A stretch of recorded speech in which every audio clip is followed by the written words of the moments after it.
हरे Krishna. Mahakali Jakarta. सोचा topic है आज सुबह की उनकी दिल की बात। हम कर रहे रीडिंग और हमारे सामने है टोटल 4 ऑब्जेक्ट्स। ठीक है, हमने लिए हैं 2 टैरो। ये है द लाइफ नेविगेटर का ओरेकल और ये है दूसरी टैरो काइंड ओरेकल। ओके, चलो करते हैं हम सीधा रीडिंग की तरफ रुख। चैनल को सब्सक्राइब जरूर कीजिए, इससे हमें काफ़ी मदद मिलती है। ठीक है, और हम ऐसे ढेर सारे वीडियोस लाते हैं, तो स्टे ट्यून्ड। देखते हैं सबसे पहले हमें टैरो से क्या मिलती है। आप भी अपना इंट्यूशन चेक कर सकते हैं। ठीक है, चलो। यस, जो पहला कार्ड हमें मिला है वो है डेथ का कार्ड, डेथ रिबर्थ जिसे आप कहते हो। ठीक है, तो मैं रखता हूँ यहाँ पे। सेकंड कार्ड क्या आ गया है बाद में देखते हैं। ठीक है, थर्ड कार्ड, ओके, फोर्थ, ये आ गया फिफ्थ, ये आ गया है 6 एंड ये आ गया है 7। ठीक है, चलो ये 7 कार्ड क्या आ चुके हैं देखते हैं सबसे पहले। ओके, ये बीच में से कार्ड निकला, ये 3 नंबर का कार्ड हुआ। ठीक है, मैं इसे यहाँ पे रखता हूँ। चलो देखो, हमें मिल गया है जजमेंट, फिर आ गया है एट ऑफ पेंटिकल्स, फिर मिला है 3 ऑफ कप्स, यहाँ पे आ गया है 4 ऑफ सोर्ड्स, यहाँ पे है 7 ऑफ wands और यहाँ पे है पाइसेस, द मून की एनर्जी। ठीक है, देखते हैं ये एनर्जीज हमें क्या कहती है। देखो, सबसे पहले अगर हम बात करते हैं तो ये है डेथ यानी कि रीबर्थ की energy, Scorpio. Okay, I think यहाँ पे जो एक्सपेक्टेशंस हैं वो काफ़ी क्लियर है इस पर्सन की, कि बेसिकली जो चीज़ आगे नहीं बढ़ रही है ना, उसे आगे बढ़ाना चाहता है। ठीक है, मे भी एक सुबह की नई शुरुआत वो करना चाहता है कि भाई आप इसे एक्सेप्ट करो जैसा भी है। ये मान लो अगर इन्होंने गुस्से में कुछ कहा हो या फिर ये कुछ बड़बड़ाया हो, जो भी इसके मन में था, या फिर किसी कारण से आपसे नाराज़ था, फ़ोन नहीं आया था या फिर रिस्पॉन्स नहीं कर रहे थे और अब एकदम से नींद से जग गए कि भी हाँ भाई मुझसे गलती हो गई, मैंने कुछ दिन या कुछ हफ्ते कांटेक्ट नहीं किया, I want to talk to you.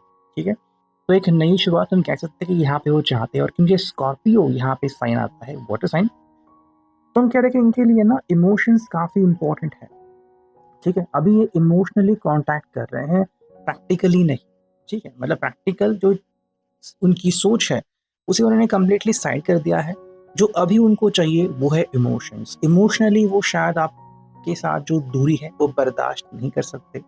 Secondly, आपके साथ मिलके अपना फ्यूचर बनाना चाहते हैं। ठीक है, उनकी ये सोच है कि भी आप उनको बताएं कि आपको एग्जैक्टली चाहिए क्या। ठीक है, क्या आप उनसे नाराज हैं, आप उनको माफ करते हैं, ये बार बार जब ऐसी हरकतें करते हैं तो आपका दिल क्या कहता है। ये एक्चुअली बहुत अच्छा फील करेंगे जब ये आपको अच्छे से जानेंगे। इनको नहीं लग रहा है कि आपको जानते हैं, बिकॉज जब भी ये कोई गलती करते हैं और आप इनको आसानी से वापस से रीयूनियन के लिए रेडी करते हो, तो इनको नहीं पता चलता कि आपके मन में चल क्या रहा है और आप इतना इजीली इनको कैसे वापस से अपनी ज़िंदगी में आने दे रहे हैं। ठीक है, क्योंकि ये स्कॉर्पियो है तो देखो ये कह रहा है कि हाँ, कुछ गलतियाँ हुई है मुझसे, उसमें कोई दो राहें नहीं है। ये गलतियाँ जो हैं वो छोटी बड़ी बहुत बड़ी हो सकती हैं। ठीक है, लेकिन अब आपको फैसला करना है। अगर आपके में भी ज़िंदगी में कुछ नया होने वाला है और एकदम से वो दोबारा से आपकी ज़िंदगी में लौट आए, तो क्या आप इनको अपनी ज़िंदगी में दोबारा से आने देना चाहते हो, या फिर आप उनको कुछ सवाल पूछना चाहते हो कि भाई आखिर तुम अभी क्यों आ गए, या फिर तुम्हारे मन में क्या चल रहा है। तो आई थिंक इनका जो मन है ना वो बहुत कुछ झेल रहा है और आपसे ही अब वो सवालों के जवाब चाहता है, बिकॉज बाकी दुनिया से वो पूछ चुका है, लेकिन उनसे जो उसे जवाब मिले हैं, चाहे वो उसके दोस्त हो या कुछ और हो, वो सॉल्यूशन नहीं दे पाए। तो इसलिए वो वापस से बैक टू द सोर्स आपके पास ही आ रहा है या फिर आ रहा है। सेकंड कार्ड जो हमें मिला है वो है जजमेंट।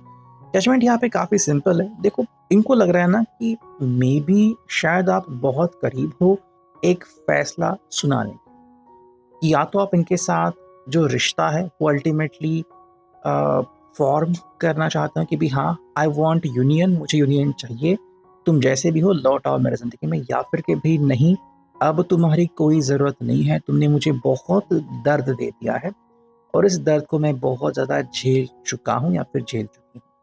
इनको लग रहा है कि शायद आप किसी जजमेंट के साथ रेडी हो और आप उनको बस बताने वाले हो कि आपका क्या डिसीजन है। ये आपके खिलाफ नहीं जा रहे हैं, बट ये ज़रूर पूछना चाहेंगे कि आपकी सोच क्या है। क्या आप इनको एक और मौका दोगे, या फिर आपके मन में है कि भाई इन्होंने आने में बहुत देर कर दी।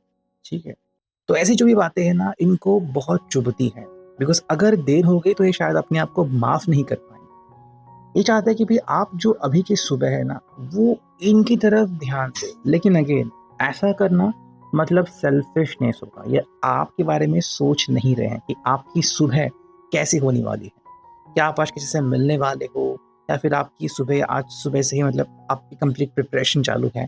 They don't know about it, और मेरे हिसाब से शायद वो जानना भी नहीं चाहते, वो सेल्फिश बिहेव करते हैं। नेक्स्ट अगर हम कार्ड देखें तो यहाँ पे है एट ऑफ पेंटिकल्स। देखो ये कह रहा है ना कि प्रैक्टिकली हम साथ में ही तो आ सकते हैं। शायद वो फाइनेंशियली आपको इन्फ्लुएंस कर सकते हैं कि देखो आज मेरे पास क्या है, या फिर हम दोनों साथ मिलकर कितनी अच्छी ज़िंदगी बिता सकते हैं। अगर आप उसके लिए रेडी हो तो बहुत अच्छी बात है। कहीं न कहीं यहाँ पे ग्लासेस का भी ज़िक्र हो रहा है, अगर ये नई ग्लासेस खरीद रहे हैं या फिर खरीदना चाहते हैं, you know, and something about the car. Car से भी कनेक्टेड कुछ चीज़ें यहाँ पे आ सकती हैं। वो बेसिकली चाहता है कि भी आप इन बातों के ऊपर गौर फरमाएँ, ठीक है? तो शायद पैसों की बात, उनके जॉब की बात वो आपसे कर सकते हैं। नेक्स्ट कार्ड हमें यहाँ पे मिला है, देखो ये है 5 ऑफ कप्स।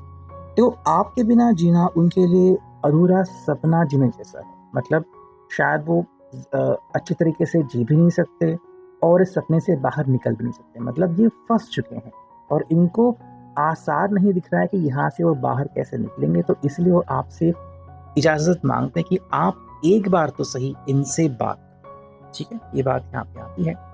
देखो 5 ऑफ कप्स तो आता है यहाँ पे, लेकिन साथ में जो है 4 ऑफ स्वॉर्ड्स, तो इनका कहना है कि भाई देखो अगर मैं आपको ना बताऊँ कि मेरे ज़िंदगी में हो क्या रहा है, मेरी हाल-चाल क्या है, अभी मेरी ज़िंदगी में क्या चल रहा है, तो शायद आपको पता भी नहीं चलेगा और मैं वैसे ही रह जाऊँगा। शायद वो काफ़ी डिप्रेशन एनर्जी में हो सकते हैं, एंड मेबी ये बता रहे हैं कि देखो आपको ही कुछ करना पड़ेगा अगर आप चाहते हो कि मैं दोबारा से खुश रहूँ, मेरे चेहरे पे स्माइल आए, तो आप ही दोबारा से मेरी ज़िंदगी में एंटर करो। आई थिंक ये आपसे ही बहुत ज़्यादा उम्मीदें लगा के बैठे हैं। हो सकता है कि शायद उन्होंने किसी के साथ बेट भी फॉर्म की हो कि हाँ, ये पर्सन ज़रूर लौट आएगा मेरे ज़िंदगी में। यहाँ पे 7 ऑफ वांड्स, तो इनकी ज़िंदगी उलझनों से भरी है और शायद आपसे दोबारा से उनकी जो बातचीत शुरू हो रही है, उसमें भी खलल ये खुद ही डाल सकते हैं। शायद आपसे तू-तू मैं हो सकती है, ठीक है? देखो ये बार-बार किस्मत का बहाना दे सकते हैं, किस्मत में ही लिखा था इसलिए हो गया, अभी किस्मत ही तय करेगी कि हमारे साथ क्या होने वाला है। तो ये चीज़ें जो है वो इनकी तरफ से आ सकती हैं, पर इनका कहना है कि आप इनको समझें और एक और मौका ज़रूर दें। जो नेक्स्ट कार्ड हमें मिला है वो है द मून का कार्ड, स्पाइसेस, ठीक है? यहाँ पे आई थिंक वो कह रहा है कि इनका जो मन है ना, वो बहुत कुछ कह रहा है और ये मतलब अपनी मन की सुन रहे हैं, इसलिए अभी कॉन्टैक्ट तो कंप्लीट दिल से बात कर रहे हैं वगैरह, ये शायद यहाँ पे अभी क्लियर और कंफर्म नहीं हो रहा। अब अगर हम देखते कि इस टैरो से हमें क्या कार्ड्स मिलते हैं, सेकंड टैरो हमने लिया है, इसे आप सेकंड रो का टैरो या फिर क्लैरिफिकेशन भी देख सकते हैं। पहला कार्ड जो मिला है वो है 5 ऑफ कप्स, जो इसमें हमें मिला था, तो 5 कप्स की एनर्जी हमें यहाँ पे मिली है। साथ में कितने कार्ड्स आ रहे हैं वो देखते हैं, 1 2, ये है 3, ठीक है? ये आ गया है द 4th एंड ये आ गया है द 5th। एक और कार्ड चुनते हैं, ये आ गया है द 6th। तो टोटल 7 कार्ड हो जाएंगे। देखते हैं कि हमें क्या कार्ड्स मिलते हैं। देखो यहाँ पे भी आ चुका है, यहाँ पे आ चुका है chariot, king sorry night of swords, यहाँ पे आ चुका है page of pentacles, 4 of swords यहाँ पे भी आ चुका है, यहाँ पे है 10 ऑफ वांड्स की एनर्जी एंड ये है टेम्परेंस, ठीक है? तो ये जो रीडिंग है वो काफ़ी कुछ अनोखा भी अपने साथ लेके आ रहा है। 5 ऑफ कप्स की एनर्जी है, देखो ये कह रहा है कि मुझे ना चुनाव करना बहुत डिफिकल्ट है, या फिर अगर आप इनको अभी पूछेंगे कि भाई तुम मुझसे कांटेक्ट क्यों कर रहे हो, तो इनका साफ-साफ जवाब आएगा कि ये अपनी ज़िंदगी जीना मान लो भूल गए हैं। इनको नहीं पता कि अभी ये ज़िंदगी में खुश कब होंगे, ठीक है? तो मान लो इनकी खुशी जो है वो उनके ज़िंदगी से बाहर निकली है और तितली बन के वापस से आपके ही दरवाजे पे आ चुकी हैं। तो अगर ये दोबारा खुश होना चाहते हैं तो हाँ, आपका इनको हाँ कहना, आपका इनकी ज़िंदगी में आना, यही इनके लिए एक हकीकत बन चुकी है। सेकंड कार्ड अगर हम देखें तो यहाँ पे है देखो द चैरियट, ठीक है? तो यहाँ पे ना बेसिकली क्या हो रहा है, कैंसर कर्क राशि, कि ये आप जज भी वर्ड यहाँ पे यूज़ कर सकते हैं कि ये मतलब तय नहीं कर पा रहे हैं कि भी मैं क्या करूँ? मतलब मेरा आपके साथ जो अप्रोच है वो क्या होना चाहिए? क्या मुझे खुद आपसे बात करनी चाहिए या फिर मुझे रुकना चाहिए? तो 4 ऑफ सॉर्ड्स की जो एनर्जी हमने देखी थी, वो इसी भी रीडिंग में आ चुकी है इस टैरो में, और अगेन चैरेट में भी दिख रही है कि क्या करूँ मैं, मुझे नहीं पता कि क्या करने से आप मुझे एक्सेप्ट करोगे। ठीक है, ये बात यहाँ पे आ रही है। देखो, इनके लिए काफ़ी इंपॉर्टेंट है ये कहना कि नाइट ऑफ सॉर्ड्स की एनर्जी, जेमिनी, लिब्रा, एक्वेरियस, कि आप ना इनको एक मौका दो, ठीक है, अपने आप को साबित करने का। एंड वो आपके बारे में कितना कुछ सोचते हैं, कितना कुछ फील करते हैं, ये आपको बता देंगे। अगर आप इनको मौका देते हो तो ये एक सेकंड भी वेस्ट नहीं करेंगे, बल्कि आपको बता देंगे। शायद वो आपको हग्स एंड किसेस करना चाहते हैं कि भाई देखो मैं कितने दूर से आ गया हूँ या फिर आ गई हूँ आपके लिए, तो आपसे दूरियां इनसे बर्दाश्त नहीं हो पाती। नेक्स्ट कार्ड मिला है वो है पेज ऑफ पेंटिकल्स। तो इनका कहना है कि भाई मैंने बहुत वेट कर लिया है, ठीक है, और अब मैं और वेट करने के लिए बिल्कुल भी रेडी नहीं हूँ। तो आप ना मेरी परीक्षा मत लो, आपको जो भी मुझसे कहना है आप बाद में कह सकते हो, फिलहाल मुझे मैं जैसा हूँ वैसे एक्सेप्ट कर लो। देखो, ये पर्सन एक पैर टांग पे खड़ा है, मतलब कह रहा है कि भाई मैं अपनी गलती मानने को रेडी हूँ। यहाँ पे है फोर ऑफ सॉर्ड्स। तो अगेन वही बात आ रही है कि भाई मैं ऐसा ही बैठा हूँ या फिर मैं ऐसी ही बैठी हूँ जहाँ पे चुभन हो रही है, तकलीफ हो रही है।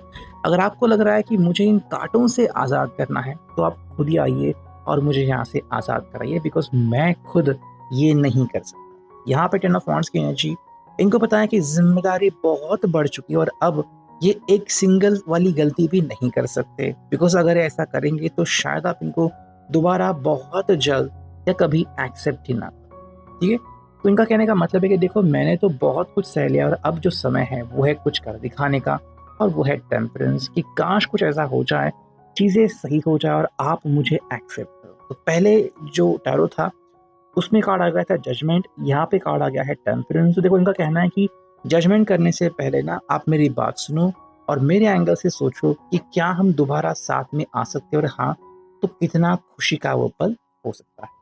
अगर हम देखते हैं द लाइफ नेविगेटर डेक, यहाँ से हमें क्या रीडिंग मिलती है, क्या कार्ड्स मिलते हैं, देखते हैं। देखो, पहला जो कार्ड है वो है फॉलो योर जॉय।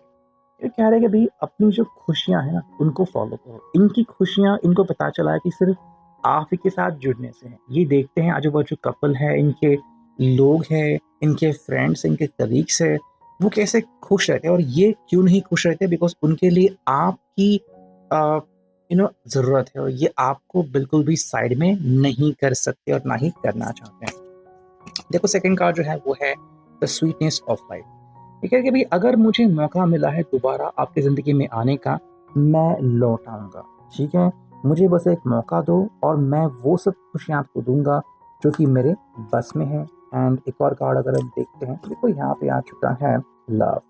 देखो, ये ना प्यार का मायना जो है वो थोड़ा बहुत समझ चुके हैं, और ये जान गए कि भाई अगर प्यार सच्चा है ना तो वो वापस आता है। तो कह रही है भाई आप मुझे जज कर लो और तय कर लो कि क्या मेरा प्यार सच्चा है या फिर झूठा, ये आपको ही तय करना है।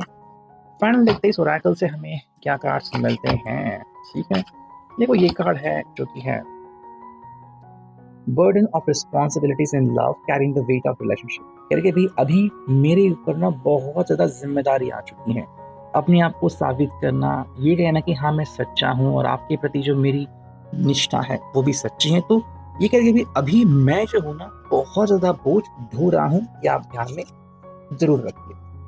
फीलिंग इमोशनली डिससेटिस्फाइड और board in relationship craving mode. ये फिलहाल जो है रिश्ते से मतलब मान लो टूट से गए हैं, इनको नहीं पता कि रिश्ता कब जुड़ेगा या फिर आप कब इनको दोबारा से मौका दोगे दोबारा से जुड़ने के लिए।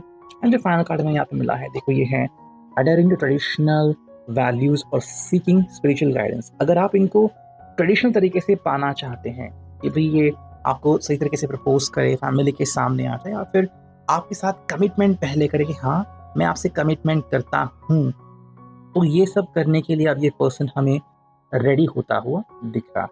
सो it have been reading, I hope it will resonate. Thank you.